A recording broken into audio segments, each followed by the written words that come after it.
بادشاہ نے کہا بات تو معقول ہے، آخر اگر یہ مر جاتا تو یہ بھی میرے ملک کا آدمی تھا نا، اچھا اس کو سزا بعد میں دے کے مالک مکان کو پھانسی دے دو۔ اس نے دیوار کی کشی بنائی، اس کو بلایا کہ پھانسی دے دو اس کو۔ اس نے کہا جی میرا کیا گناہ ہے، یہ دیوار کیوں کچی تھی اتنی کمزور گر گئی؟ جی میں نے تو مستری کو پیسے دیے تھے، اس نے کام خراب کیا، میرا کیا گناہ ہے؟ اچھا بلاؤ مستری کو۔ آ گیا، دیوار آ گیا، تو نے پیسے کھڑے لیے تھے کھوٹے کہ جی کھڑے، دیوار کیوں کمزور بنائی، اگر یہ چور مر جاتا پھر تو اس کو پھنسی۔ جی میرا کوئی گناہ نہیں ہے، میں نے تو اینٹیں لگانی تھی، گارا لگا۔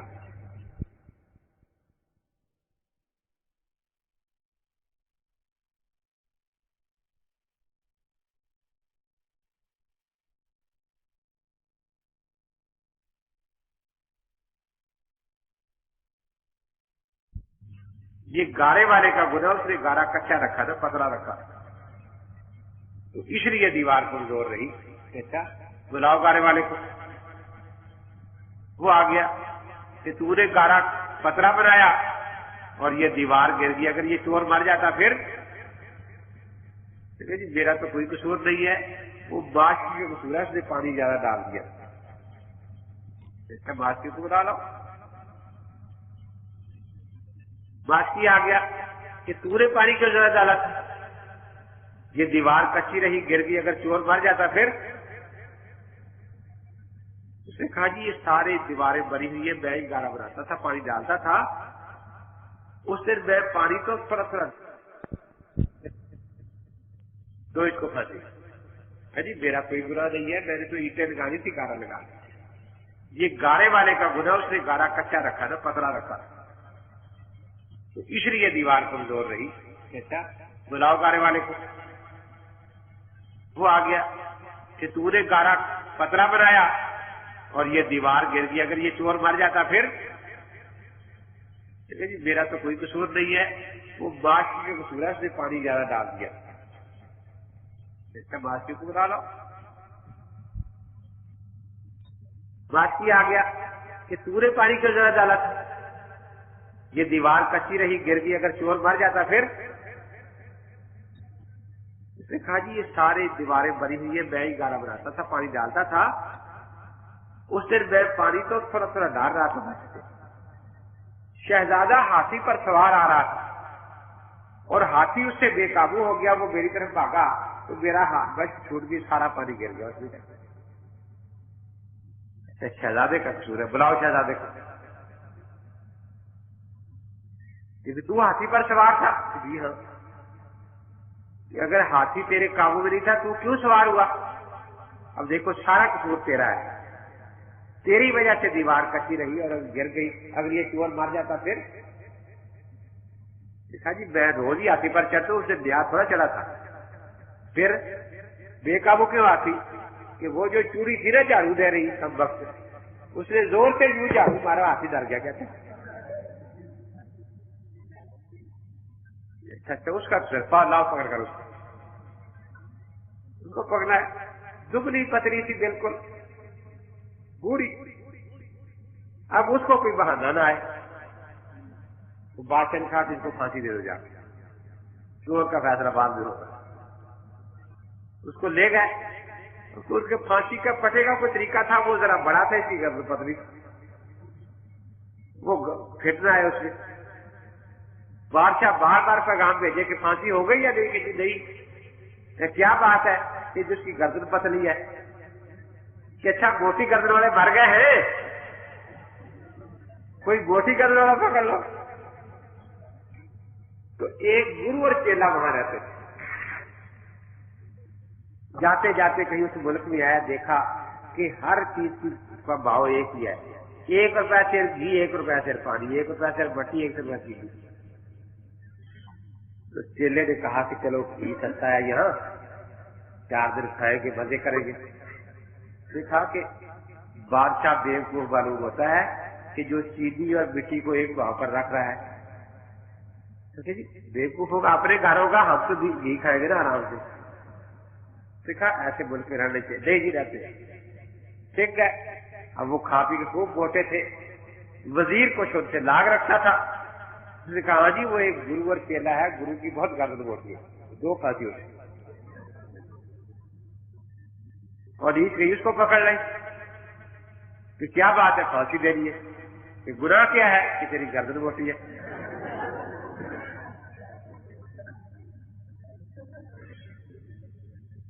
آخر گرو نے چیلے سے کہا کہ کم وقت میں تجھے کہتا نہیں تھا ایسے گرو بنے کہ دیوکو بادشاہ یہ مزہ چکھا نا. بادشاہ نے کہا دے دو پھانسی.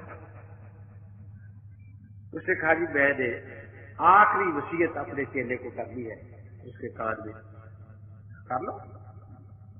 کر دی وصیت, کھڑا ہو گیا, پھانسی دے دو. سکتے پر چڑھ گیا, خود جا گیا. چیلا پیچھے سے بھاگ آیا, اس نے دھکا دیا, ادھر آ جا مجھے پھانسی دو. وہ گرو پھر بھاگ آیا, اس نے چیلے کو دھکا دیا, مجھے پھانسی دو. وہ تماشا بن گیا وہاں. اب بادشاہ بار بار پوچھے بھی پھانسی ہو گئی کہ نہیں, کیوں نہیں ہوئی؟ اب تو گردن پوری تھی. گردن تو پوری ہے لیکن وہ گرو کہتا ہے مجھے پھانسی دو, چیلا کہتا ہے مجھے دو. بادشاہ کہتا ہے یہ عجیب بات ہے, کوئی موت کے لیے بھی خود تیار ہوتا ہے. جی وہ تو یہی تو ہو رہا ہے. وہ آگے کھڑا ہوتا ہے, مجھ کے گلے میں پڑا ڈالے, تو پیچھے دوسرا آتا ہے, وہ دھکا دیتا ہے, مجھے پھانسی دو. پھر وہ آتا کہتا ہے آج کرنے کا دیکھ کے بغیر یقین نہیں کرتے. وہ گیا, مجھے ڈرامہ چل رہا تھا, وہ اسے دھکا دے, ہر ادھر مجھے پھانسی دو.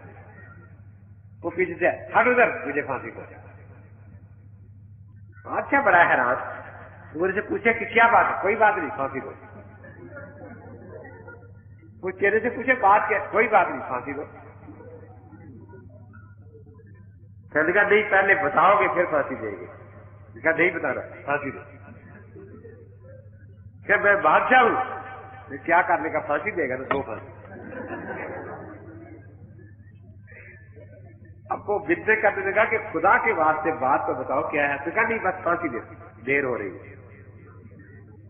کس میں دیر ہو رہی ہے کہ یہ وقت بڑی ہی مقبولیت کا وقت ہے, ہورے انتظار میں بیٹھی ہے. اس وقت جو پھانسی پر مرے گا سیدھا ہوروں کی گود میں جائے گا. اچھا دو جلدی کرو, پھانسی دو مجھے, کہتا ہے. بادشاہ نے کہا پھانسی تیرے باپ کی ہے, میں جاؤں گا ہور کی گود میں.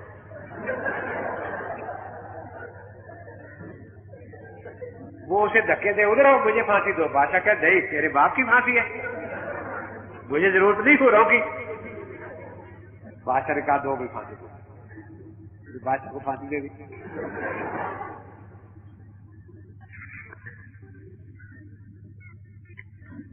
تو اسی طرح کا اللہ تعالیٰ نے انصاف کیا کہ گناہ کرتے رہے عیسائی, دوسرے ساری دنیا, اور کہتے ہیں کہ پھانسی عیسیٰ علیہ السلام کو ہو گئی. پھر یہ کہ اگر باقی گناہ دھلنا تھا تو جو پہلا ہے وہ دھلے یا بعد والی بھی دھل گئے جو آج کر رہے عیسائی. وہ ایک ہندو تھا, آپ نے شاید نہیں دیکھے کہ ہندو ہمارے تو استاد بھی رہے نا. ان کے پاس ایک چھوٹی سی گڑبی ہوتی تھی, چھوٹی سی مصری پیتل کی. جو سکھ ہوتے تھے ان کے تو 5 رکن ہیں نا, 5 کاف سے شروع ہوتے ہیں. کچھ, کڑا, کرپان, کنگا, کیس. کچھ, کڑا, کرپان, کنگا, کیس. ایک تو یہ کہ کچھا ضرور پہنتے, چھوٹا سا چڈی انڈر ویئر میں کہتے ہیں, یہ ان کا بدلی شعار ہے. کڑا, ایک لوہے کا کڑا ہاتھ میں ڈالتے ہیں. کرپان, چھوٹی سی تلوار ہوتی ہے, کسی نے یہاں لگائی ہوتی ہے, کسی نے سامنے ٹانکی ہوتی ہے. یہ ان کا بدلی شعار ہے, پہچان ہے, ضرور رکھتے ہیں. کنگا ایک رکھتے, چھوٹا سا کنگا یہاں ہر کیس, پورے جسم پر بال رکھتے ہیں, پورے جسم سے کہیں بال نہیں اتارتے. ان کی داڑیاں ہوتی تھی نا, منہ نظر نہیں آتا تھا, اوپر سے بھی پوچھے اوپر سے آئے گی, ادھر سے منہ. ایک دن بچہ کہنے کا اب بھی دادا جی کا منہ ہی نہیں ہے. تو یوں اوپر اٹھائی پوچھے یہ کیا ہے.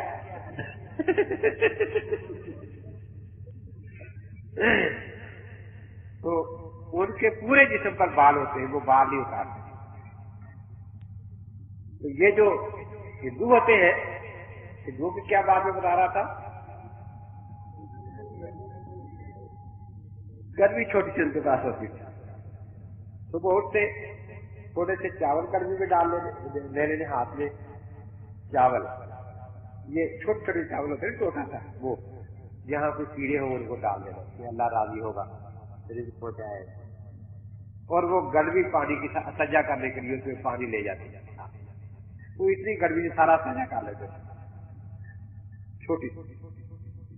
تو ایک ہندو تھا، اس کی گڑوی کو سوراخ ہو گیا نیچے سے، ہاں بھی بوڑھا افیون کھاتا تھا، قبض اسے ویسے تھی، افیون کھانے سے تو اور قبض ہو جاتی ہے نا۔ ایک افیونی جب بیٹھتا نا بیت الخلاء میں تو بکے مارتا، اور نکل آ، میں کھا تو نہیں لیتا تجھے، نکل آ، اور نکل آ، میں تجھے کھا تو نہیں لیتا، ڈرتا کیوں ہے، نکل آ کہتا ہے۔ اب وہ جو ہندو تھا وہ جب فارغ ہوتا تو پانی سارا ختم ہو جاتا، وہ شراب جو تھا وہ گڑوی خالی رہ جاتی، بڑا پریشان۔ آخر ایک دن کہنے لگا کہ اچھا آج تیرا بندوبست کرتا ہوں، سجا پہلے کا لیے بات کیا۔ آپ ہنس پڑے اس بات پر، عیسائی مذہب یہی ہے کہ جو آج کٹی عیسائی کر رہے ہیں اس کا سجا پہلے عیسیٰ علیہ السلام کر گئے ہوئے، گناہ اب ہو رہے ہیں، نجات گناہ کی اب لگ رہی ہے ان کو، اور کہتے ہیں کہ حضرت عیسیٰ علیہ السلام جو تھے وہ یہ سب کچھ کر گئے پہلے، اس لیے ان کے صلیب پر فوت ہونے سے سب کے گناہ کہتے معاف ہو چکے۔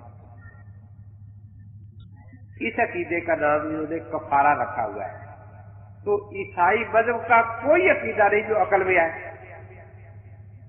ابدیت کے مسیح خدا تھا، خدا کے رنگ میں آیا۔ ہم ان سے پہلا سوال یہی کرتے ہیں کہ بھائی اگر مریم کا بیٹا خدا بن سکتا ہے تو کشلیہ کا بیٹا خدا کیوں نہیں؟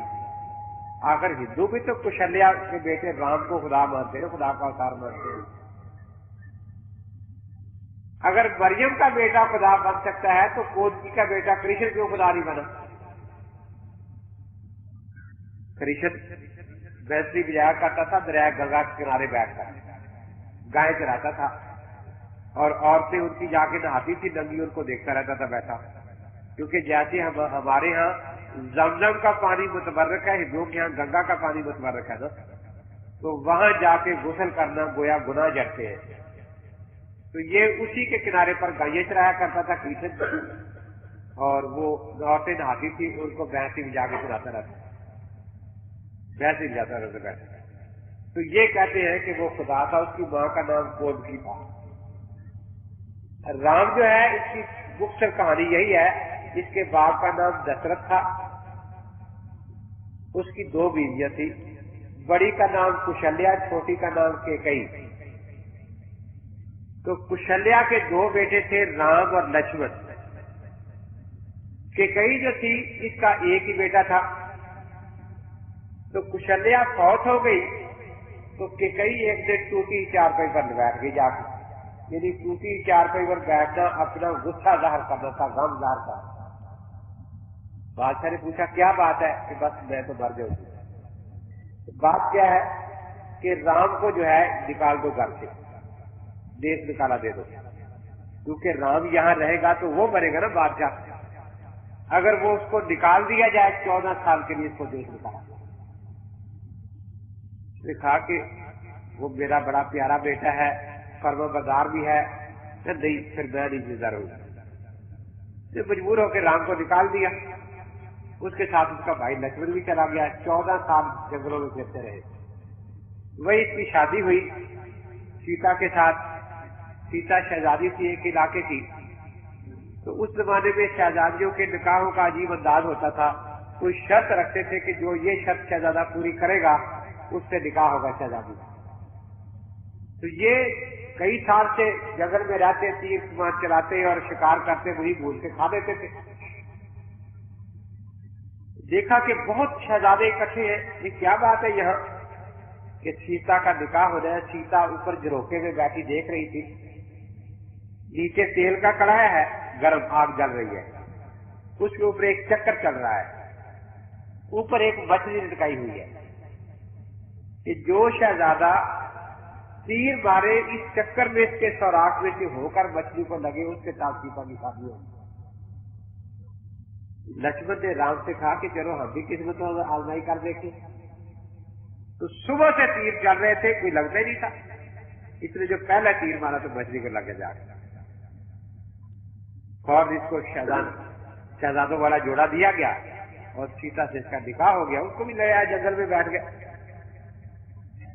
سری لنکا کا راجا جو راون تھا، یہ بھی شہزادہ وہاں آیا ہوا تھا، یہ رقیب تھا، بڑی دشمنی تھی اسے کہ مجھے سیتا کیوں نہیں ملی تھی، میری اور رقیب کی راہیں جدا جدا، آخر کو دونوں ہم کرے جانا پہ جا ملے۔ اب یہ تلاش میں تھا کہ یہ کہیں آگے پیچھے ہو تو میں سیتا کو اٹھا کے لے جاؤں، یہ سیتا کو اٹھا کے لے گیا، بھاگ گیا۔ تو جنگل میں رہتے ہوئے ایک بندر پالا ہوا تھا، اس کا نام تھا ہنومان۔ وہ بندر ساتھ گیا، ہم آ کر دیکھا تو نہ سیتا ہے نہ ہنومان ہے، بڑے پریشان ہوئے، کافی تلاش کیا، نہیں پتا چلا۔ 3-4 دن کے بعد ہنومان واپس آیا، تو پھر اس نے تم سے اشارہ کیا اس کے ساتھ چلے، سری لنکا پہنچے، وہاں پھر انہوں نے اس کو راون کو قتل کیا اور سیتا کو واگزار کر کے پھر لے آئے۔ اتنے میں 14 سال بھی ختم ہو گئے، تو یہ واپس گھر آئے۔ تو یہ ہندوؤں کا ایک دیوالی تہوار ہوتا ہے، دیوالی، بڑی روشنیاں دیے جلاتے ہیں، چراغ۔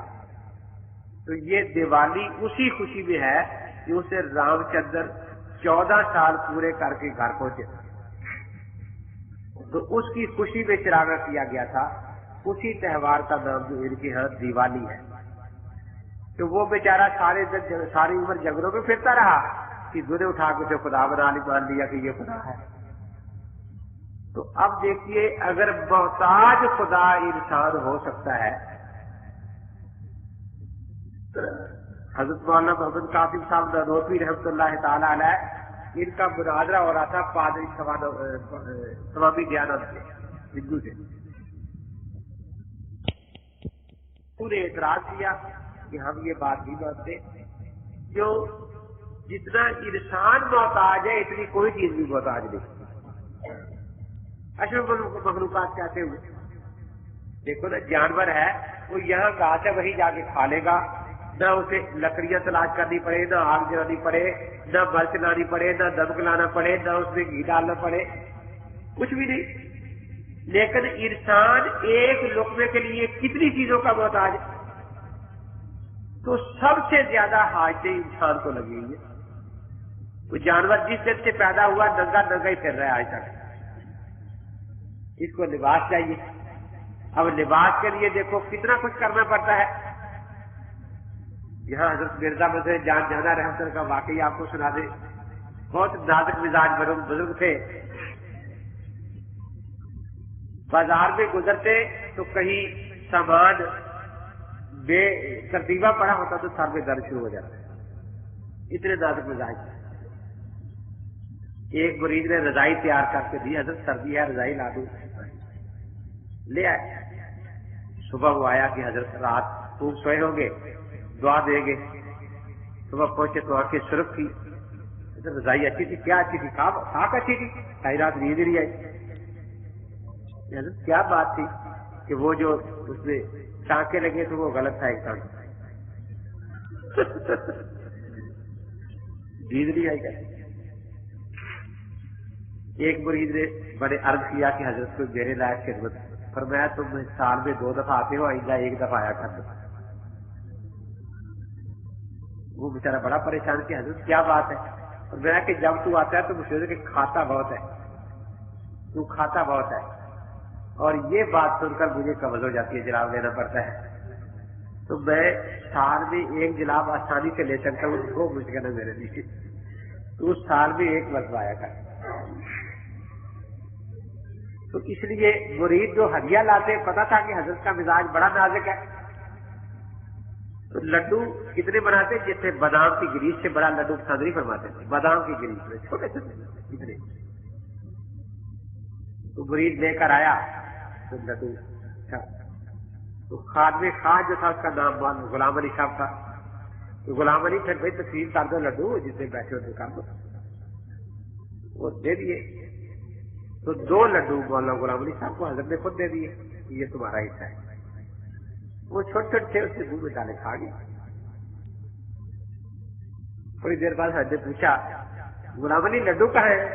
کسی کھا لیے. 2 نہیں کھا لیے؟ حضرت 2 نہیں کھا لیے.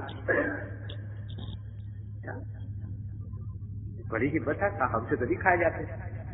حضرت سے مجھ سے غلطی ہوئی، مجھے طریقہ پوچھنا چاہیے تھا، آپ طریقہ ارشاد فرما دیں پھر اس طرح کھا لیا کروں گا. اچھا اب کبھی لڈو آئے تو یاد کرانا. چند دن بعد پھر آ گئے، پھر 2 لڈو اس کو ملے اور اس نے نہیں کھایا. غلام علی لڈو کھا لیے کیونکہ حضرت آج طریقہ سیکھ رہے ہیں لڈو کھانے. اچھا لاؤ، تھوڑا سا توڑ لیا لڈو کا ہاتھ پکڑ لیا. دیکھو اللہ کی کتنی رحمتیں ہیں، برستے ہیں. خدا کی تعریف نہیں کر سکتا. اللہ نے مرزا مدح جان جانا کو لڈو کھلانا تھا. کہاں ہزاروں میل وہاں بارش برسائی، برف آئی، پانی، چلو بھائی بھاگو دریا میں جاؤ، فلاں کھیت میں جاؤ وہاں چنے بونے ہیں. پھر وہ لڈو کھا رہے ہیں نا غلام علی نے، مرزا مدح جان جانا نے. آدھی رات کسان کو اٹھایا، اٹھو جا کے ہل چلاؤ، چنے بو کر آؤ. چنے بوئے، پھر ان کو پانی لگا، سارا بیان کرتے رہے. پھر چنے پکے، پھر ان کو کاٹا. ایک غلام علی کو مرزا مدح جان لڈو کھانے کے لیے خدا نے دیکھو ہوائیں کو کام پر لگایا، پانیوں کو کام پر لگایا، بارش کو کام پر لگایا، سورج کو کام پر لگایا، چاند کو کام پر لگایا. ساری کائنات کام پر لگی ہے کہ مرزا مدح جان جان میں لڈو کھانا ہے. اس کے بعد وہ سارا پھر جناب حلوائی اٹھا ہے، حلوائی بیٹھا ہے. اب وہ بازار میں آیا، پھر وہ چنے پیسے، چکی لگی. پھر اس کے بعد حلوائی جو تھا اس نے جناب اس میں میٹھا ڈالا، اس کو بنایا، بنا کے وہ سارا 1.5 گھنٹہ پوری تفصیل بیان کر کے وہ جو تھوڑا سا پھر کھا. یا اللہ تیرا کس زبان سے شکر ادا کروں، کتنی تکلیفوں کے بعد یہ لڈو میرے منہ تک پہنچا ہے. اچھا وہ بھی آدھا کھایا. اچھا باقی گھر کھائیں گے بھائی. ایک دن کسی نے پوچھا کہ حضرت اللہ والوں کو سوکھی میٹھی بھی مل جائے نا تو یہ اللہ کا بڑا ہی شکریہ ادا کرتے کھاتے ہیں، اور یہ جو امیر لوگ ہیں ان کو 10 کھانے ہوتے ہیں پھر بھی ان کا داغ ٹھیک نہیں ہوتی، اور دوسرا چیز لیا کرتے ہیں.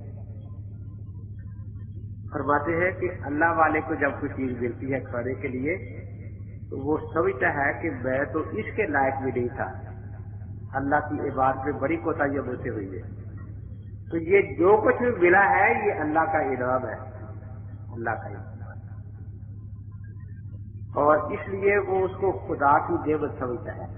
پھر مثال دی کہ دیکھو تمہارا دل چاہے خربوزہ کھانے کو، ایک یہ ہے کہ بازار میں جاؤ خربوزہ کھا لو تو دل کی چاہت پوری ہوگی نا، خربوزے کا لطف آ گیا نا.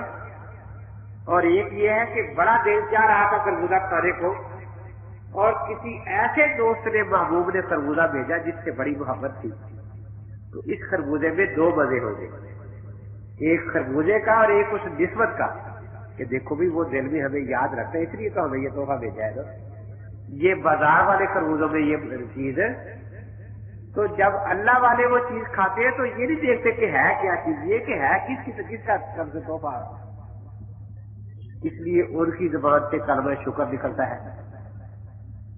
اور یہ امیر لوگ جب کھاتے ہیں تو پتہ نہیں اس میں کتنے بیواؤں کا حصہ قبول کیا ہوتا ہے، انہوں نے کتنے یتیموں کا قبول کیا ہوتا ہے، اور اس میں کتنے یتیموں کی ہیں، کتنے بیواؤں کا خون بھرا ہوتا ہے. تو اس کے کھانے سے اللہ کے شکر کی توفیق کیسے ہوگی؟ وہ تو دل کو اور سرد کرے گا نا کھانا زیادہ. حضرت حسیب العبد نے لطیفہ لکھا ہے نا کہ ایک پٹھان کھانا کھا رہا تھا تو سارے پٹھان ایسے کئی ناراض ہو جاتے ہیں کہ ہمارا نام لیتے ہیں. کئی کھانے رکھے ہوئے نقص نکال رہا تھا، یہ ہے ایک بیچارہ غریب دیہاتی آ گیا، اس نے 1 پیسے کی دال لی، 1 پیسے کی روٹی وہ ساتھ لایا، بھوک لگی تھی، 1 لقمہ منہ میں ڈالتا ہے، الحمدللہ یا اللہ تیرا شکر ہے، یا اللہ تیرا شکر ہے۔ وہ پٹھان دیتے نا چاقو نکال کے کھڑا ہو گیا، کہتا اب کر شکر اللہ کا۔ تم لوگوں نے تو خدا کو معاذ اللہ متکبر کہتا کر رکھا ہے کہ سوکھی روٹی کھا کے شکر ہے شکر ہے شکر ہے۔ میں نے 10 کھانے کھانے ہیں، بجائے میں شکر کروں گا اللہ کا؟ میں بالکل نہیں کروں گا کہ تمہاری وجہ سے معاذ اللہ اللہ تعالیٰ کو تکبر اور غرور زیادہ آ گیا ہے کہ سوکھی روٹی کھا کے شکر کرتے کہتے۔ حضرت مرزا بدر جان جانا رحمۃ اللہ علیہ اتنے نازک مزاج بزرگ تھے، لیکن ان کی بیوی جو تھی نہایت اکثر تھی۔ عصر کے بعد کسی مرید کو بھیجے کہ دروازے سے پوچھا ہو کہ کیا چاہیے، یہ چیز گھر دے آؤ۔ وہ ایک خاص ملازم مقرر تھا، اسے تاکید کی تھی کہ وہ جو کچھ بھی کہے مجھے نہیں آ کے بتانا، وہ گالیاں دیتی خوب اس کو بھی اور پیر کو بھی۔ ایک دن وہ جو خاص ملازم کہیں گیا ہوا تھا تو کسی کسان کو بھیجا تو میں نے پوچھا، وہ جب واپس آیا تو اس کا رنگ ہی بدلا ہوا۔ کیا بات ہے کہ بات کیا ہے؟ وہ پیر چور تیری بیوی تھا تو میں چھوڑ کر آ گیا، پر میں ایک ٹانگ پڑتا اسی ٹانگ رکھ کے چیز کے اس کو آتا ٹکڑے کر کے آتا، گالیاں بکتی تھی۔ اب وہ بات سب کے سامنے اس نے کی تو مریضوں نے درخواست کی کہ حضرت اس کو کوئی کرامت ہی دکھائے کہ اچھا کہتے وہ ماننے والی دیکھی۔ ایک دن کرامت اڑے اور وہ چکر لگا رہے تھے دکان کے ارد گرد اوپر اوپر۔ جب گھر گئے تو بیوی نے کہا تو بھی ولی بنا پھرتا ہے، آج میں نے ولی دیکھا اوپر اڑ رہا، دیکھا کہ ہاں تو میں ہی تھا۔ اچھا میں بھی سر سمجھیے کیڑا کیڑا بھی اڑ رہا ہے، اڑنے کا طریقہ ہی نہیں ہے کہتے۔